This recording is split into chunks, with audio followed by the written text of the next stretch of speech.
ज़िले गुलबर्गा के मजलिस इत्तेहादुल मुस्लिमीन के सदर मोहतरम जनाब अब्दुल रहीम साहब, बसवा कल्याण के असम्बली के ज़मनी इंतखाबात के मजलिस इत्तेहादुल मुस्लिमीन के उम्मीदवार मोहतरम जनाब बाबा चौधरी साहब, शहनशीन बतशरीफ़ फरमा गुलबर्गा नॉर्थ के मजलिस इत्तेहादुल मुस्लिमीन के उम्मीदवार मोहतरम जनाब इलियास बागवान साहब, अमीरुद्दीन चौधरी साहब,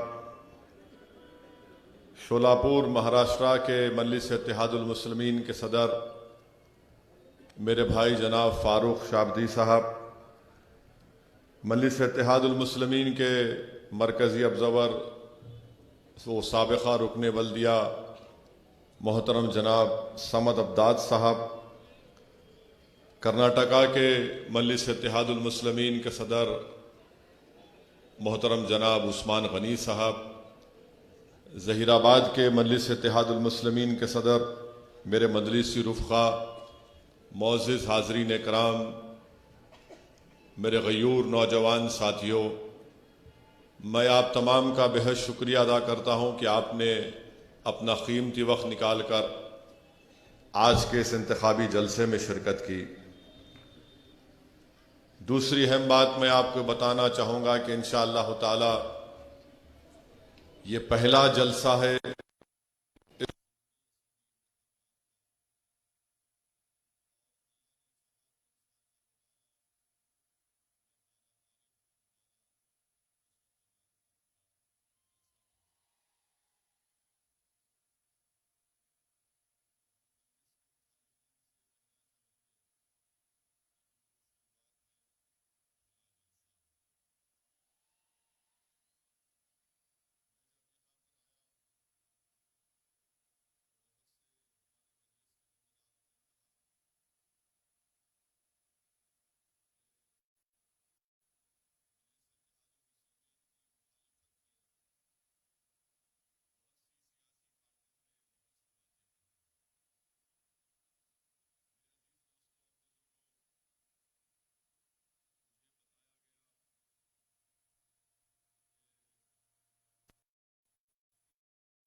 मेरे को डिवाइड करने की जरूरत ही नहीं, तुम खुद टूटने वाले हो इंशाअल्लाह।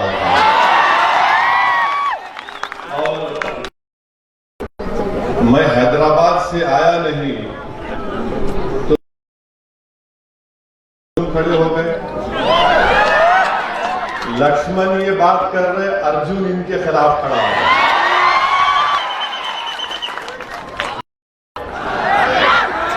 लक्ष्मण एक बात बोल रहे, अर्जुन एक बात बोल रहे। कर्नाटका के चीफ मिनिस्टर का नाम क्या है? येदियुरप्पा। उनके खिलाफ उनका मिनिस्टर गवर्नर के पास जाके, क्या नाम है मिनिस्टर का, ईश्वरप्पा येदियुरप्पा ईश्वरप्पा जाकर गवर्नर को बोल रहे, इन्हों मेरे को कुछ नहीं दे रहे, इन्हों खुद अपने ऑफिस में बैठ के 650 करोड़ का सैंक्शन कर लिए। ये अजान हो गई।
बिस्मिल्लाहिर्रहमानिर्रहीम। एक अज़ा के लिए हम वक्फा दिए थे, मैं अपनी बात को जारी रखूंगा। मैं आपके सामने अर्ज कर रहा था कि मजलिस इत्तेहादुल मुस्लिमीन के ऐलान के बाद कि हम बसवा कल्याण के ज़मनी इंतखाबात में लड़ेंगे, अल्लाह के फजलो करम से दूल्हे भाई के आने से पहले बारात का जिक्र शुरू हो गया।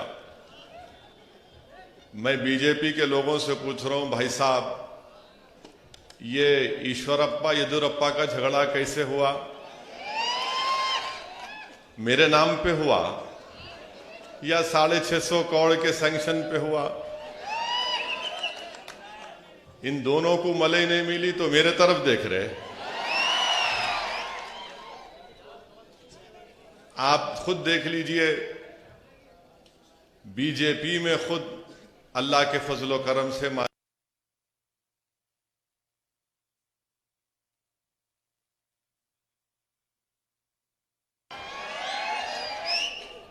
तो ये अच्छी बात है ना, ऐसा ही होना, क्योंकि इनके नमाज के लिए रुक गए तो मैं अपनी बात को जारी रखूंगा। तो ये हो गया। अब दूसरी बात, कांग्रेस के लोग गाली दिया कि अच्छा है भाई, ऐसा है ना, इंसान क्या फितरत जैसी रहती, उन्हें वैसी जबान से बात करता, जैसा दिमाग में रहा गाली तो गाली देता उन्हें। अब जैसा यूपी के चीफ मिनिस्टर, उन्होंने माइक सामने था तो लफ्ज सी बोल दिया उन्होंने, हम उर्दू में चीम से बोलते ना, वो उन्होंने सी बोल दिया, वो उनकी काबिलियत है। तो कांग्रेस के भी लोगों की जो काबिलियत रहती, दिमाग में जो भरा हुआ रहता ना गंदगी, उसको कुछ भी बोलो आप, वो जबान पे निकल जाती। अब मैं नहीं बोल सकता, मैं ट्विंकल ट्विंकल थोड़ा पढ़ा हुआ हूं, तो उन्होंने वो बात बोल दिए। मैं कांग्रेस के लोगों से पूछ रहा हूं, भाई साहब आप मेरे बारे में जिक्र कर रहे, बहुत अच्छा है, क्योंकि आपको पूरे भारत में एक ही मर्द नजर आता, कोई बात नहीं, अब दो आप 2018 में असेंबली का इलेक्शन हुआ था, कांग्रेस के 13 एमएलए बीजेपी में कपड़े उतार के भाग गए, पूरे ने उतारे, 13 के 13 जीत के बीजेपी में चले गए। अब इसके बारे में कोई बात नहीं करते। और फिर कांग्रेस पार्टी में भी 2 ग्रुप है, इन्हों आके बोल रहे कांग्रेस, इन्हों आके वोट डिवाइड कर रहे, बी टीम है, फुला है, ये है। एक बात तो सच है, कांग्रेस में भी 2 ग्रुप है, एक डीके का, एक सिद्धारामैया का, है ही नहीं है, खुली बात है ना, एक डीके का ग्रुप का, एक सिद्धारामैया ग्रुप का। अब ये डीके के ग्रुप वाले, सिद्धारामैया ग्रुप वाले, ये दोनों की लड़ाई चल रही, ये भी अच्छा है, वेरी गुड, हमारे पीछे पर नहीं पड़ते, तुम लड़ते रहो, अल्लाह करे तुम्हारी और बढ़ते जाए, अल्लाह करे कि लक्ष्मण और अर्जुन में और दूरियां पैदा हो, अल्लाह करे कि येदुरप्पा और ईश्वरप्पा में और दूरियां पैदा हो, अल्लाह।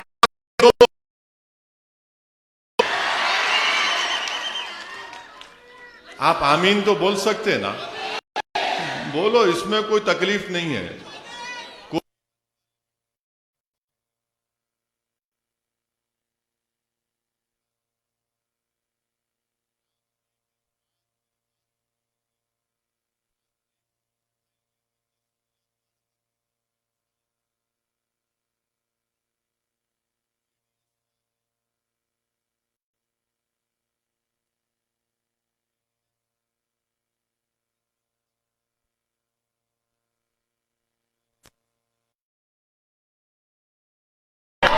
तीनों के 3 भाग गए। अरे तुम्हारे को चीफ तुम बने, तुम्हारे को छोड़ के भाग गए, मेरे को पूछ के गए, या मैं उनको कल्याणी बिरयानी खिलाया था, वहां जाओ, गए नहीं गए, 3 गए नहीं गए, अब उसका जिम्मेदार कौन? अरे हर चीज का, अगर कुछ भी कल कल्याण, बसवा कल्याण में अगर मुरली बांग नहीं दी सुबह 4 बजे, नहीं शेरवानी गई होंगी यहां से, भैंस दूध नहीं दी, नहीं यहां से कुछ बोले होंगे, पुलिस वाले गए होंगे, बाबा चौधरी गया होगा यहां से, यानी हद हो गई हुरूर तकब्बुर की कि हर चीज कुछ भी हो, नहीं इन्हों जिम्मेदार। भाई साहब वक्त है, गर्दन मोटी है, मालूम झुक नहीं सकती, अगर नहीं झुक सकती तो कम से कम बैठ के झांक लो गिरेबान में, कितने के 3 भाग गए, कांग्रेस के 13 भाग गए, और फिर इन्हों मजलिस को बी टीम, मजलिस वोट काटने आए, और फिर बोलते रहे उनको पैसों से खरीद लिए। अरे भाई साहब तुम बिकने तैयार हो तो, और फिर बीजेपी में तो माशाल्लाह लक्ष्मण गारू, सीडी मालूम ना, सीडी क्या है, थू देखना नहीं है, गंदगी है। आंख का गुनाह भी होता नहीं देखना, मगर सीधी है। लक्ष्मण गारू हाँ। अब ये सब कि हमारे असल हिस्सा क्या है, तकलीफ क्या है, मैं आपको बोलता हूं। तकलीफ ये है कि मजलिस इत्तेहादुल मुस्लिमीन का इलेक्शन लड़ना इनके लिए बड़ा तकलीफ दे है। वो हरगिज ये नहीं चाहते कि बसवा कल्याण में गरीब और मजलूम आवाम की एक लीडरशिप बने। ये हरगिज बर्दाश्त नहीं कर सकते कांग्रेस, बीजेपी, जेडीएस वाले। इनको डर इस बात का हमेशा, ये मजलिस वाले जहां भी जाते लीडरशिप को बनाते।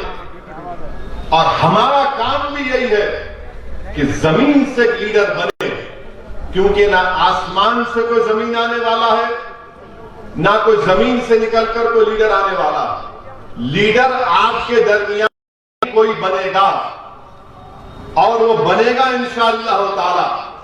बसवा कल्याण बनेगी इंशाअल्लाह ताला, और वो आपको बनाना है। मैं कोशिश करूंगा, आपके सामने आकर लड़ता रहूंगा, मगर बनाना तो आपको है। और ये बनना जरूरी है, क्योंकि जब अहले गैरे हमारी जिंदगियों का फैसला करते आए हैं, अब अहले गैरे नहीं करेंगे। अब बसवा आपका भाई, आपका बाप, आपका दोस्त, आपका रिश्तेदार करेगा। ये इनको तकलीफ होती है कि ये क्या हुआ। इनका जेडीएस का, बीजेपी का, कि इनको कभी भी इनकी लीडरशिप बनने मत दो। इनको मोहताज के रखो, हमारा इनको मोहताज बना के रखो। इनको हमारा डर इनके दिलों में बिठा के रखो। इनको खौफ दिलाओ, इनको नाउम्मीद कर दो। इनमें कभी जुस्तजू करने की सकत पैदा ना हो सके, इनमें हरकत करने की कैफियत पैदा ना हो, ये इनकी कोशिश है। और मैं, अल्लाह मुझे जब तक जिंदा रखेगा, मैं इंशाअल्लाह ताला आपसे वादा कर रहा हूं कि कश्मीर से कन्याकुमारी तक असदुद्दीन ओवैसी और मेरे तमाम मजलिस रुफ़क़ा इस वतन अजीज में मजलूम अवाम की एक नई लीडरशिप को पैदा करेंगे। जब तक जिंदा रहे 6 या 7 सीट लड़ रहे हो आप, 7 सीट। इतनी तकलीफ, इतनी तकलीफ। एक से एक लारी चलाने वाले, कॉन्ट्रैक्टर, ट्रेलर, बैटरी का चार्ज करने वाले, सब पूरा इंजन खोल के रख देते यहां पर। तो इस वास्ते तकरीर का आगाज भी इंजन को खोला था, खाली इंजन को खोला, अभी पूरा उतारा नहीं, उसको खोला था, बानर उठा के खाली दिखाया।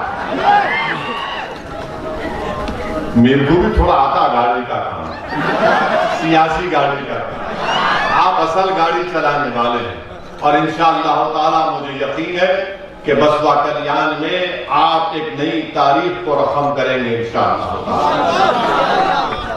इसीलिए मजलिस इत्तेहादुल मुस्लिमीन ने नॉर्थ गुलबर्गा से इलियास बागवान साहब को हम ऐलान कर दिए। लोग बोले अरे भी इलेक्शन को 2 साल है, 1.5 साल है, ऐलान कर दिए कहती जल्दी। मिला शादी की तारीख निस्बत वास्ते दूल्हे को तय करते नहीं करते, दूल्हा बोले बात तो पक्की कर लो, रुखा बाद में छपाएंगे बंदी। तो हम भी इलियास बागवान से साहब को अपना कैंडिडेट डिक्लेयर कर दिए।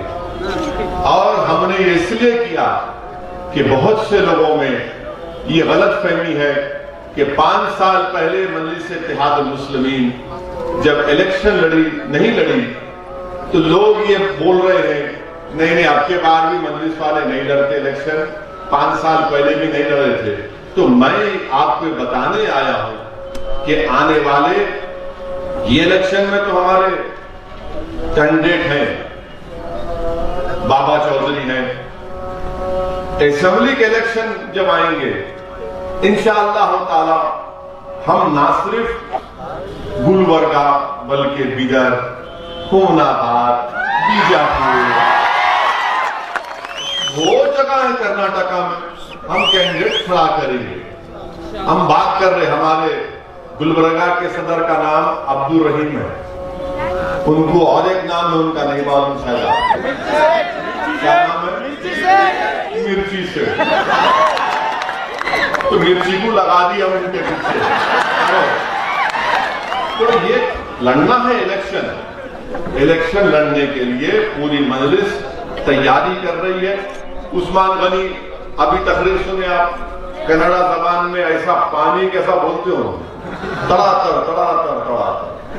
उस्मान गनी साहब अभी मेरे को बोल रहे थे साहब हुबली को जाना है, हुबली के मुफ्ती साहब, हुबली के काजी साहब आए थे हैदराबाद, बोले आप आइए। अब मेरी कोशिश है कि इंशाअल्लाह ताला कि वहां जाऊं। मैं वादा किया था कि रमजान से पहले आऊंगा, मगर यहाँ का ज़िमनी इंतखाबात आ गए, बंगाल के इलेक्शन में भी जाना है। इंशाअल्लाह ताला मजलिस इत्तेहाद मुस्लिमीन 13 तारीख से 13 हाँ कोशिश करेंगे उस्मान गनी साहब। तो ये कमजोर हो गए कि हमारी बहन को जेल में कम से कम आके जेल में मिलने की मुझे बड़ी तकलीफ हुई और मुझे उनकी बात सही भी लगी। बात वक्त सच बोलने से इंसान के अना को तकलीफ होती है, मगर उस इंसान को मालूम होता है कि सच्चाई है। मैं दिल्ली से सुबह फ्लाइट लेके आया और सीधा बिदर के जेल को गया और जाकर हमारी बहन से और उनसे मुलाकात किया। तो ये इनको ये सब चीजें इनको पसंद नहीं आती, इनको यही तकलीफ है। अब कांग्रेस वालों का एक और मसला है, उनके बहुत बड़े लीडर है, उनका नाम नहीं ले सकता मैं, उन्होंने हार गए अमेठी में हार के उन्होंने वायनाड केरला में लड़े। अब कर्नाटका का केरला का इलेक्शन हो रहा, इलेक्शन में वो क्या करे, समंदर में कूद के तीर रहे। क्या बात है, आप बताइए। अगर मैं यहाँ पर बसपा कल्याण आके बोलूंगा चौधरी साहब ने की बड़ी मौली कहा है, वाला गाइड मार के निकलता हूँ, बताओ। चौधरी साहब बोलते इन्हें क्या मेरे को डुबाने को आया। ये हाल है इनका, ये हाल है। इन पे क्या भरोसा कर सकते। कांग्रेस पार्टी को अगर आप वोट देंगे तो याद रखिए वो फिर कपड़े उतार के येदुरप्पा का भाग जाने वाले हैं। मैं लिख के दे रहा हूं आपको, 13 तो भाग गए और येदुरप्पा ऐसा बैठे हुए आजा मैं तेरे को बनाता हूं। क्या बना तो नहीं मानो, कितों को बनाते नहीं मानो। तो ये कांग्रेस पार्टी का ये हाल हो चुका है। अब जेडीएस का मामला ऐसा है कि उन बेचारे एक के बाद उनकी विकटा गिरते जा रहे हैं। नहीं होने वाला। इसीलिए मेरी आपसे गुजारिश है कि 17 अप्रैल के दिन आप मुत्तहदा तौर पर बेखौफ होकर आप मजलिस इत्तेहाद मुस्लिमीन के उम्मीदवार के हक में वोट दीजिए। बसपा कल्याण के बहुत से मसाइल हैं। बसपा कल्याण के ट्रेन है नहीं है ट्रेन की आवाज सुन के नहीं है नहीं है, डेवलपमेंट है, बिल्कुल नहीं है। कब से नहीं है? अब्बा के जमाने से नहीं है, दादा के जमाने से नहीं है, दादा के जमाने से अभी भी वोट देते। अब ट्रेन होना ना, तो ट्रेन होना तो एक अच्छे इंजन के ड्राइवर को चुनना। बाबा चौधरी है, कोई बात ही नहीं करता। इनवारे शेरवानी आ रहा, तोड़ने को आ रहा, भड़काओ भाषण देगा, लड़ाईगा। ट्रेन की बात करो, ट्रेन की बात कोई करते नहीं। अच्छा, बीजेपी 6.5 साल से दिल्ली में विद्रोह है, यानी प्राइम मिनिस्टर मोदी जी है। ये बिदर डिस्ट्रिक्ट में 2 बार एमपी हो गए। ट्रेन का एक लफ्ज बोलते हैं वो। अरे भाई ट्रेन लेके आना था ना बसपा कल्याण में, कुछ नहीं। बीमार हुए तो बीदर, सोलापुर, हैदराबाद जाना पड़ता नहीं पड़ता? जाना पड़ता ना। बीमार हुए तो या तो बीदर जाना, या सोलापुर जाना, या हैदराबाद जाना, फिर भी वोट देते। ये अस्पताल होना, बाबा चौधरी एक छोटा दवाखाना तो खोल दिए कम से कम। अब एमएलए बन गए तो लड़के इंशाअल्लाह ताला बड़ा गवर्नमेंट हॉस्पिटल यहाँ पे खुला सकते हैं। तीसरी बात, आपको यहाँ पे हमारे फर्स्ट ग्रेड कॉलेज के स्टूडेंट्स हैं, बस है जाने की, बच्चों को पढ़ाने के लिए बस तो होना ना, गरीब आदमी को बस तो होना ना। ये बात ही नहीं करेंगे, कोई बात नहीं करेंगे, खाली इन्हों लैला के बारे में बात करते। तो मेरी लैला आई देखो, अरे मेरे प्यारो, मेरी मोहब्बत में तुम मर जाओगे इंशाल्लाह, मुझे मालूम, मगर बसवा कल्याण के लोगों को तकलीफ दे रहे। आप कम से कम बस तो डालते ताकि ये फर्स्ट ग्रेड के हमारे बच्चे बच्चियां स्कूल को, कॉलेज को जा सके। अच्छा, यहाँ पर पीने के पानी का भी इंतजाम नहीं, खाली थोड़े घरों को आता पीने का पानी। ये आपके बुनियादी मसाइल है। फिर इससे हट के आप देखो, आपके पास माशाल्लाह से 150 किस्म की जड़ी बूटी है, 150 किस्म की जड़ी बूटी है पूरे बसवा कल्याण में। अगर सही रिसर्च करे तो यूनानी आयुर्वेदिक को फायदा होता। अच्छा, कुछ नहीं कहीं करे, वो बाबा को लाना था जो सांस करा के सिखाते, ये नाक से लेके इससे छोड़ो, उससे खींच के इधर छोड़ो, उसको तो ही बुलाना था। 150 जड़ी बूटियां हैं, तो 150 जड़ी बूटियों को इस्तेमाल करने के लिए आपको एक जड़ी बूटी को वोट देना, उसका नाम मजलिस इत्तेहादुल मुस्लिमीन। कुछ नहीं करते। अच्छा, फिर यहाँ पे अब हमारे हडापाट बरादरी के भाई, कम्युनिटी के लोग है ना, हदापात हमारे भाई है, जात के लोग है, कम्युनिटी के लोग, हड़पट, माफ करना, तलफ्फुज में गलती हो गई। तो उनके बारे में प्रभु चौहान कहते मिनिस्टर है, होने की होंगे मिनिस्टर, मेरे को क्या करने का। प्रभु चौहान साहब ये बोले, अगर कोई हड़पट बिरादरी का कोई जीत गया तो क्या उन असेंबली में जाके किसी का शेव करेंगे, दाढ़ी बनाएंगे? ये बोले नहीं बोले? बोले सर, बोले। ये भड़काऊ भाषण नहीं है। बिल्कुल बोले सर। खाली हमारे चेहरे को देखते हैं कि चेहरे पे दाढ़ी, सर पे टोपी, भड़काऊ भाषण, आतंकवादी, जिहादी, एंटी नेशनल। इन्हों बोले सो इनके मुंह से खून गिर रहे, मोतिया गिर रहे, मोगरा गिर रहा। मैं हमारे हड़पट बरादरी के लोगों से अपील कर रहा हूं कि आप मुत्तहिदा तौर पर 17 अप्रैल के दिन बाबा चौधरी के हक में अपना वोट का इस्तेमाल करिए। हम आपसे वादा कर रहे हैं कि इंशाअल्लाह ताला हम पूरा आपके साथ कंधे से कंधा मिलाकर आपकी मसाइल के लिए, आपके इंसाफ के लिए लड़ेंगे इंशाअल्लाह ताला। फिर हमारे मराठा बरादरी के लोग भी इस असेंबली हल्के में बसवा कल्याण में रहते हैं। बरसों से हमारे मराठा भाई बोल रहे हैं कि हमको रिजर्वेशन दो, मगर येदुरप्पा, ईश्वरप्पा खाली मलाई पे लड़ रहे। 650 करोड़ मेरे को कर दिया है, मेरा काम पहचान लिया। वो लड़ते थे घर में, जब आया एक भाई लेकर कुछ भाग जाता तो दूसरा भाई जाके रोता, अम्मी क्या मामला, मेरा खिलौना लेके भाग गया। इनका हाल यही है। हमारे मराठा भाइयों को रिजर्वेशन दीजिए, हक बनता उनका, वो सोशली, एजुकेशनली यहां पर बैकवर्ड है, उनको मिलना चाहिए। इसके ऊपर कोई बात नहीं करते आप। और फिर जो कांग्रेस की तरफ से ये वादा किया गया था कि टीपू सुल्तान के नाम से एक सर्कल बनाया जाएगा बसवा कल्याण में, बंगला में, वो भी भूल गए। आप क्यों नहीं बनाते भाई? हम आपसे वादा कर रहे हैं कि इंशाअल्लाह ताला आप बसवा कल्याण से आप यहां से हमारे कैंडिडेट को कामयाब करिए। हम ना सिर्फ टीपू सुल्तान सर्कल के नाम से खीर बनाएंगे बल्कि झांसी की रानी का भी नाम रखेंगे इंशाअल्लाह। ये भी नहीं करते। अच्छा, ऊपर से लक्ष्मण बोल दिए मैं आ रहा हूं और यहां पर डिवाइड करने की बात करूंगा। मैं लक्ष्मण साहब की पार्टी से पूछना चाह रहा हूं, आपने पूरे कर्नाटका में कैटिल बैन क्यों लगाया? आपने भैंस के काटने पर भी पाबंदी क्यों लगाई?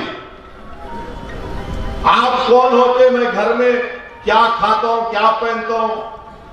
आपको कोई अख्तियार नहीं है कि आप मेरे घर में झांके या मुझसे कहे कि आप ये खाओ, ये मत खाओ, ये कपड़े पहनो, ये बोलो, ये मत बोलो। इसलिए कि सुप्रीम कोर्ट का जजमेंट है राइट टू प्राइवेसी का, और सुप्रीम कोर्ट ने कह दिया कि प्राइवेसी भारत के शहरियों के लिए उनका एक बुनियादी हक है। और प्राइवेसी का मतलब यह है कि मैं कुछ भी कर सकता हूं बशर्ते कि मैं कानून ना तोड़ूं। मैं अपने घर में कुछ भी कर लूंगा। आप कौन होते? और इनके इस फैसले से पूरे कर्नाटका में 50 लाख लोग बेरोजगार हो चुके हैं। 50 लाख लोग, जिसमें हमारे कुरैश बरादरी की एक बहुत बड़ी तादाद है। वो तो उनका ऑक्यूपेशन है। सब बरसों से 100 साल 200 साल से वही काम कर रहे हैं। आप पूरा उनको रोड पे ला दिए, पूरा का पूरा उनको बर्बाद कर दिए। और फिर इसका सबसे बड़ा नुकसान किसान को हो रहा है। वो किसान जो जानवर खरीदता है और एक वक्त के बाद वो जानवर उसको बेचना पड़ता नया जानवर खरीदने के लिए, आप वो जानवर भी नहीं खरीदते किसान से। आप कुरैश बिरादरी को बर्बाद कर दिए। अब बताइए फिर गरीब कहां जाएगा, क्या खाएगा? और बीफ का जो गोश्त होता है, मैं किसी को दिलाजारी के लिए नहीं कह रहा हूं, मेरा हरगिज मतलब ये नहीं। बीफ का जो गोश्त होता है वही तो गरीब खा सकता है ना। अगर आप बोलेंगे नहीं तू दाल खा, अरे भाई दाल महंगी है।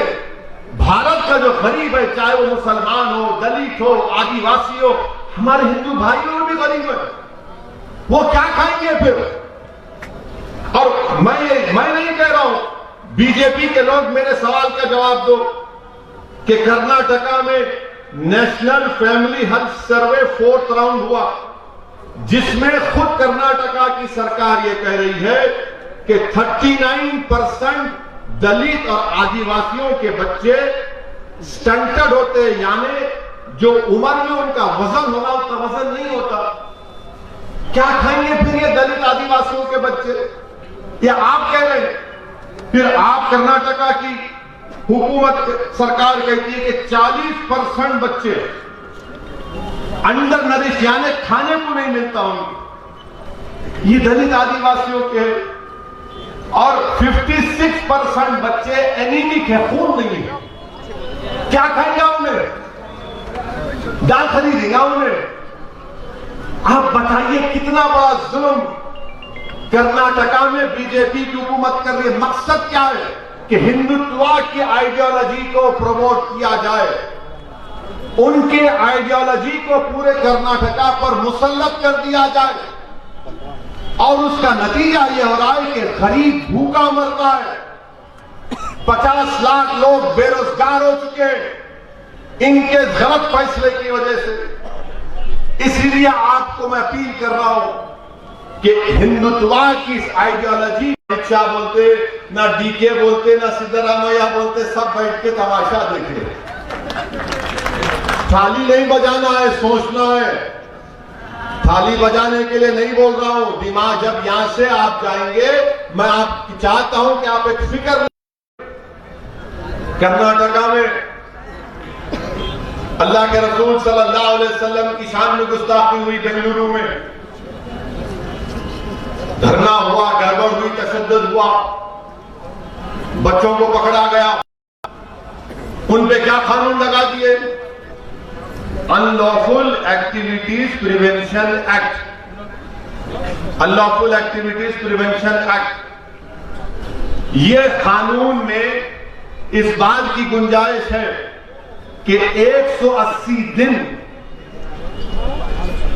तक आप एक शख्स को या जो भी पकड़ेंगे उनको जेल में रख सकते हैं, डिटेंशन में। कितने दिन? 180 दिन।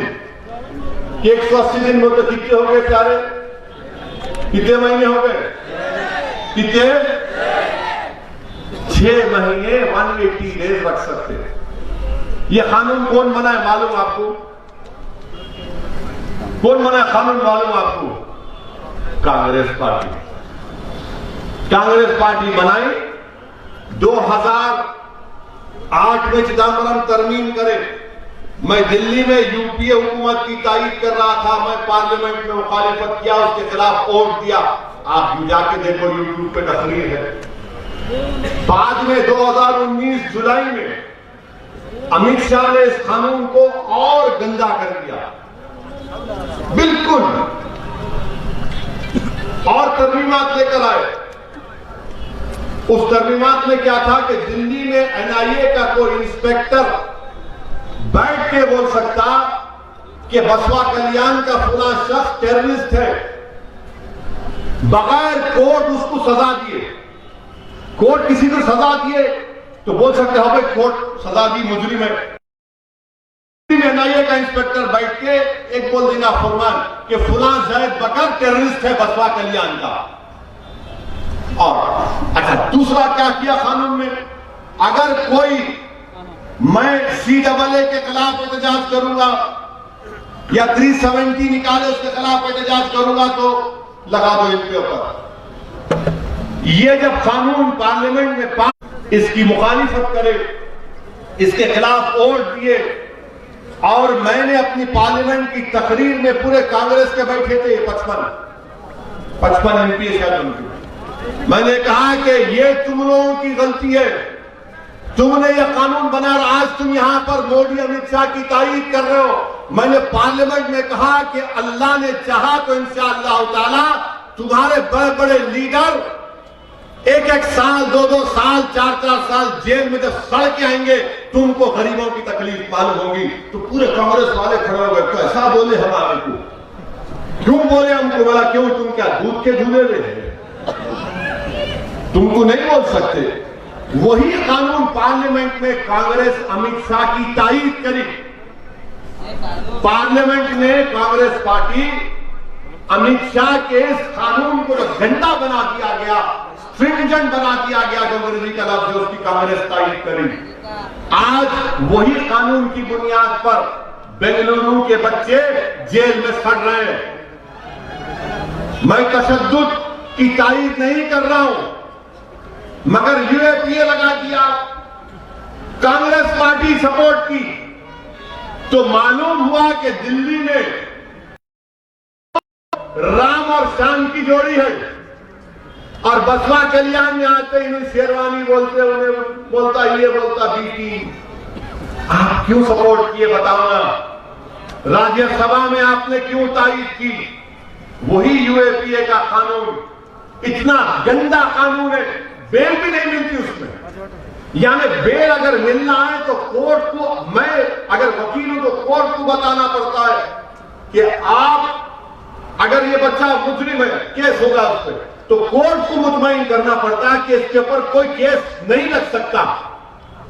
बेल में नहीं होता ये, मगर ये कानून बना दिए। कौन बनाए? राहुल गांधी और अमित शाह मिलकर बनाए, और गाली हमको देते, हम इसकी मुखालिफत किए। ये कांग्रेस पार्टी का असूल है मेरे भाई। ये बीजेपी का असली चेहरा आपके सामने है। इसीलिए मेरी आपसे अपील है कि आपको बसवा कल्याण में इंशाअल्लाह ताला, बल्कि पूरे कर्नाटका में आपको अपनी एक क़यादत को बनाना है। मैं यहां पर अपनी मकबूलियत में इजाफा करने को नहीं आया हूं, मैं यहां पर अपनी जात के लिए नहीं आया हूं, अल्लाह मेरी नीयत को जानने वाला है। मैं आपसे अपील करने आया हूं कि आप अपने वोटों से अपनी पार्टी को, अपनी क़यादत को बनाइए और ऐसा काम करिए कि जब हम इस दुनिया से जाएंगे, और हक है, हम सबको जाना है इस दुनिया से, कोई नहीं रहने वाला है यहाँ पर, सबको जाने का है, सबका दी एंड होगा, सब जाएंगे इंशाअल्लाह ताला।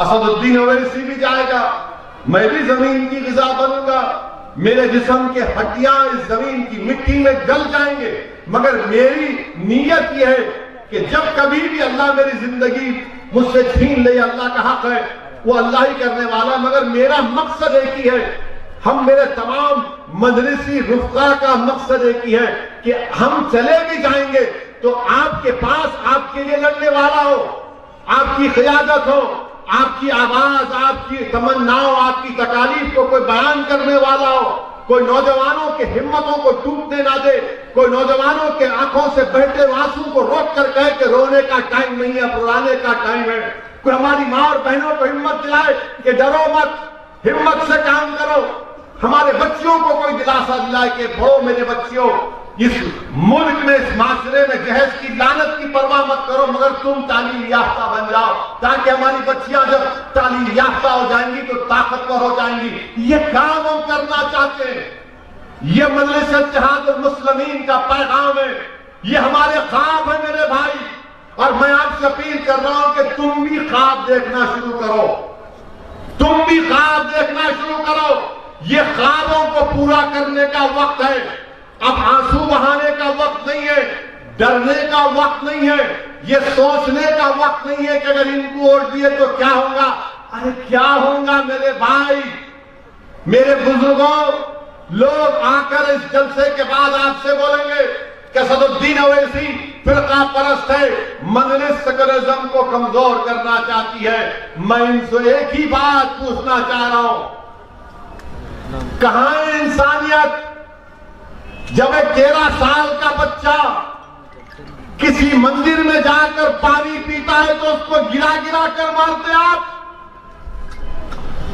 13 साल का प्यासा पानी पीने गया, ये इंसानियत है? ये सेकुलरिज्म है? बताओ फिर क्या है ये? पीरू खान को रोड पे गिरा गिरा कर मारते, 1 लाख को मारते। कल एक वीडियो देखा कि इलाहाबाद में किसी के घर में घुसकर मार रहे, सामान तोड़ रहे, पुलिस आई तो पुलिस के सामने मारते। मैं इसीलिए लोगों से चिढ़ता हूं, मैं इनसे जब मेरे से बात करते सेकुलरिज्म की, मैं कहता हूं मैं उस सेकुलरिज्म को मानता हूं जो संविधान में बाबा साहेब अम्बेडकर ने बनाया था, मैं तुम्हारे ढकोसले सेकुलरिज्म को नहीं मानता।